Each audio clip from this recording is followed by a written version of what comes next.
বউয়ের গালে ছোট্ট করে একটা কামড় দিয়ে দিলাম দৌড়। তবে কামড় দিয়ে কোনো কাজ হলো না। বউটাও আমার পেছন নিল। ও আমাকে ধাওয়া করতে লাগলো। দাঁড়াও, আমি কিন্তু আর দৌড়াতে পারছি না, পড়ে যাবো মানে। সাথে সাথে আমি থেমে এলাম, কারণ বউটা আমার অসুস্থ। যদি পড়ে যায় তাহলে আর একটা ঝামেলা বাড়বে। এখন যাবা কোথায়? আমি এসে রোহানকে ধরে ফেললাম। এখন যাবা কই তুমি? তুমি আমার গালে কামড় দিলা কেন? শোনা, আমি কামড় দেইনি, মশাই দিয়েছে মনে হয়। এই, তুমি মিথ্যা বলবা না।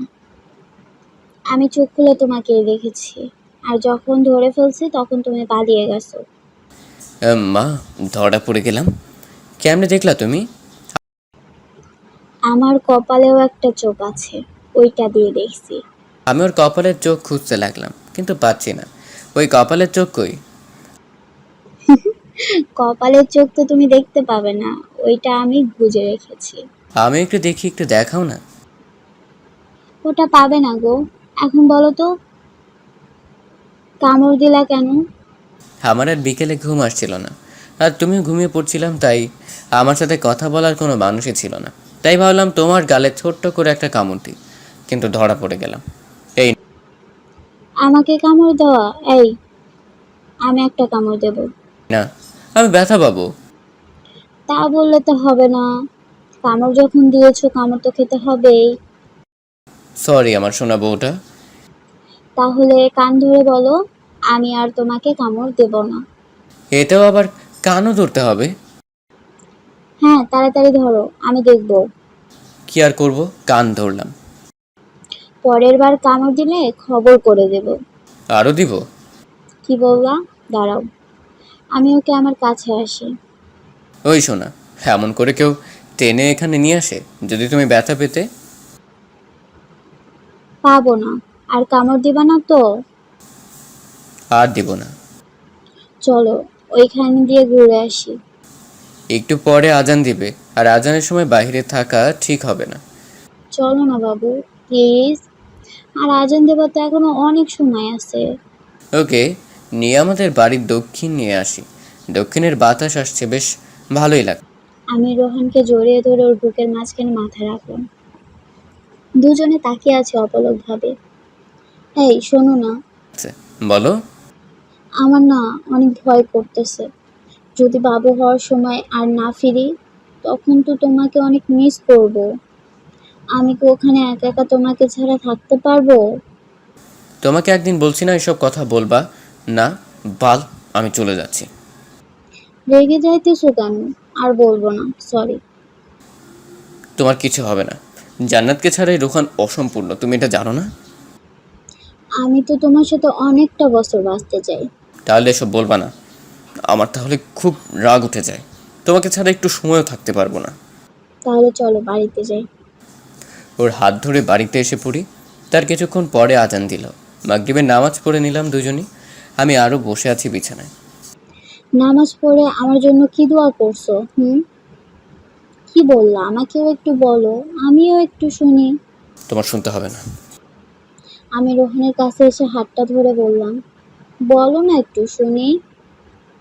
বলেছি যে হে আল্লাহ, আমার বউটা যেন সুস্থ থাকে, ওর যেন কোনো কষ্টই না হয়। এত ভালোবাসো আমাকে? পাগলি, অনেক। দুজনে শুয়ে পড়লাম বিছানা। কিছুক্ষণ দুজনে শুয়ে থাকার পরে এসে আজান দিল। তাই আবারও নামাজ পড়ে খাওয়া দাওয়া করে শুয়ে পড়লাম। ও এসে আমাকে শক্ত করে জড়িয়ে ধরলো। তোমাকে জড়িয়ে ধরলাম, তাতে কি তুমি পেটে ব্যথা পাচ্ছ নাকি? কই না, আমার খুব ভালো লাগছে। আমি ওর গালে একটা চুমু দিলাম, তারপরে আমি ওকে জড়িয়ে ধরলাম। কিছুক্ষণ পরে রোহান আমার পেটে কান দিয়ে কি যেন শুনতেছে। ওই, কি করতেছো তুমি? আমাদের মনে হয় দুটো বাবু হবে। ওই যে দুইটা বাবু ঝগড়া করছে। পাগল একটা, একটা হবে। বউ মনে হয় টুইন হবে। এই চুপ। আমার কষ্ট কি তুমি আরো বাড়িয়ে দিতে চাও? না, আমি চাই না তোমার কোনো কষ্ট হোক। আমার দুটো লাগবে না, একটা হলেই হবে। আর তোমার মতো হলেই হবে। আর একটা পরে বছর আবারও নিব। এই চুপ মার। চেনো তুমি? জি না, এর পরে বছর দেখো আর একটা নিব। এই ঘুমাও তো, ফালতু না বকে। আমি আরও ঘুমিয়ে পড়লাম। সকালবেলা উঠে নাস্তা বানালাম। এখন যে ওর অবস্থা, না পারে উঠতে আর না পারে বসতে। ওকে আমি উঠালাম, আমার হাতে নাস্তা দেখে বলা শুরু করলো, তোমাকে আমি নাস্তা বানাতে বলেছিলাম, আমি আছি না? তুমি পারবে না তাই তো বানালাম। এতদিন কে বানিয়েছে শুনি? তুমি আর এখন আমি বানাই সুস্থ হলে তুমি কাজ করো, বারণ করবো না। ওকে নিয়ে ওয়াশরুমে চলে আসি। তারপরে ওকে নিয়ে রুমে চলে যাই। ওকে খাইয়ে দিতে লাগলাম আর আমিও খেয়ে নিলাম। তারপরে শুয়ে দিলাম। জান্নাত যেন আজকে কিন্তু আম্মু আসবে। কালকে রাতে ঘুমানোর পরে ফোন দিয়েছিল, তখন বলছে তারা নাকি আজকে আসবে। ভালো হয়েছে। আমি এখন আসি, অফিস থেকে একটু ঘুরে আসি। যাবা? না গেলে হয় না? আমি তো একটু পরে আসছি, আর আম্মু আব্বু মনে হয় রওনা দিয়েছে। আচ্ছা তাহলে যাও। আমি ওর কাছ থেকে বিদায় নিয়ে চলে আসি অফিসে। এখানে কিছু কাজ ছিল, এগুলো করলাম, তারপরে বাড়িতে চলে আসি। পরিচয়টা তো দেওয়া হলো না। আমি রোহান, নিজের কোম্পানি দেখাশোনা করি। আমাদের বাড়ি বরিশাল, কিন্তু আমরা দুজনে ঢাকা থাকি। এখন এই কোম্পানি দেখাশোনা করি।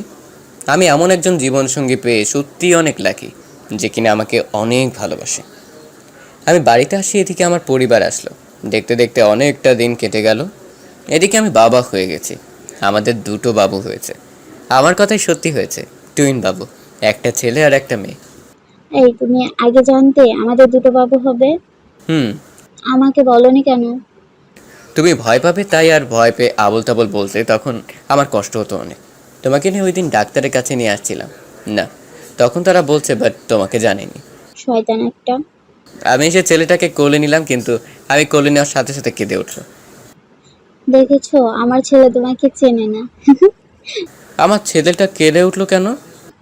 মেয়েটা কোলে নাও তো দেখি কি করে। মেয়েটাকে কোলে নিলাম কিন্তু কাঁদলো না। এটা কেমন হলো? মানে হলো ছেলেটা আমার, মেয়েটা তোমার। তাই না? ঠিক আছে, তবে আবার মেয়েটাকে কিন্তু অনেক আদর দিবা, আর ছেলেটাকেও। আমি তার বলতে? দুটো বাবুর গালে ছোট্ট করে একটা চুমু দিলাম। তারপরে বউয়ের কাছে চলে আসি। এসে ধরে ধরলাম। এই কি করছো? অনেক মানুষ বাড়িতে, ছাড়ো। একটু আদর করি না? তোমাকে একটু আদর করলে কি হবে শুনি? দরজাটা খোলা, আর রাতে আদর করবে, এখন যে কোনো সময় এখানে মানুষ আসতে পারে। তবুও আমি ওর কোনো কথা না শুনে ওকে এসে জড়িয়ে ধরলাম। তাকিয়ে আছি ওর দিকে, আরও আমার দিকে। অনেকক্ষণ জড়িয়ে ধরলাম, এর ভিতর ছেলেটা কেঁদে উঠলো। এই বাবু কান্না করতেছে, ওদিকে এদিকে দাও তো। তোমার ছেলেটা কি আমার বউটাকে একটু আদর করতে দিবে না? আমি আস্তে করে বাবুর নাক ধরলাম। পুরো ওর আম্মুর মতো দেখতে। এই আব্বুটা কান্না কেন করো? জান্নাতের কাছে ওকে দিলাম, পুরো ঠান্ডা হয়ে গেল। এই শোনো না, বলো, কি বলবা? এদিকে আসো। আমি ওর কাছে এসে পড়ি।